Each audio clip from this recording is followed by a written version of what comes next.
ছাত্র জনতা অভ্যুত্থানে 5 আগস্ট সরকার পতনের পর সামনে আসে গুম ও আয়নাঘরের প্রসঙ্গ। নির্মম সেই নির্যাতনের ভয়াবহতার কথা তুলে ধরেন সেখান থেকে ফেরা ব্যক্তিরা। এরপর থেকে বিষয়টিকে গুরুত্ব দিয়ে দেখছে অন্তর্বর্তী সরকার। 2024 সালের 29 আগস্ট সই করে গুম বিরোধী আন্তর্জাতিক সনদে। উদ্যোগ নেয় 2010 সাল থেকে এ ধরনের ঘটনার তদন্ত ও তা বন্ধে আইন প্রণয়নের। সে প্রক্রিয়া কত দূর এগোলো? বৃহস্পতিবার ফরেন সার্ভিস একাডেমির ব্রিফে সে বিষয়েই জানালেন প্রধান উপদেষ্টার প্রেস সচিব। বাংলাদেশে যাতে আর কোনো দিন কোনোভাবে গুম যাতে না হয় এবং গুমকে যারা করবে এবং তাতে কীভাবে প্রতিকার করা যায় এবং প্রতিরোধ করা যায় এবং গুম আক্রান্ত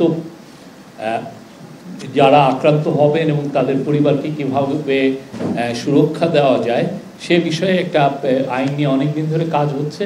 এটার আজকে একটা ড্রাফট এসেছিল, এটা নিয়ে অনেক বড় ডিসকাশন হয়েছে।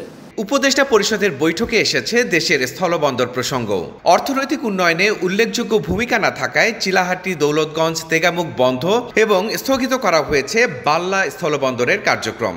3টি স্থলবন্দর বন্ধ ঘোষণা এবং একটি স্থলবন্দরের অপারেশন কার্যক্রম স্থগিত রাখার প্রস্তাব অনুমোদিত হয়েছে। এই 3টি স্থলবন্দর হচ্ছে চিলাহাটি, দৌলতগঞ্জ, তেগামুখ স্থলবন্দর। এই 3টা বন্ধ, এটা শাটডাউন হয়ে যাবে।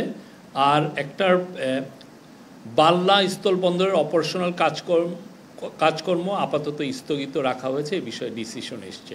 এছাড়া দেশের শিল্প সংস্কৃতিতে ফকির লালন শাহর অবদানের বিবেচনায় তার তিরোধান দিবসকে ক শ্রেণীভুক্তের সিদ্ধান্ত নিয়েছে অন্তর্বর্তী সরকার।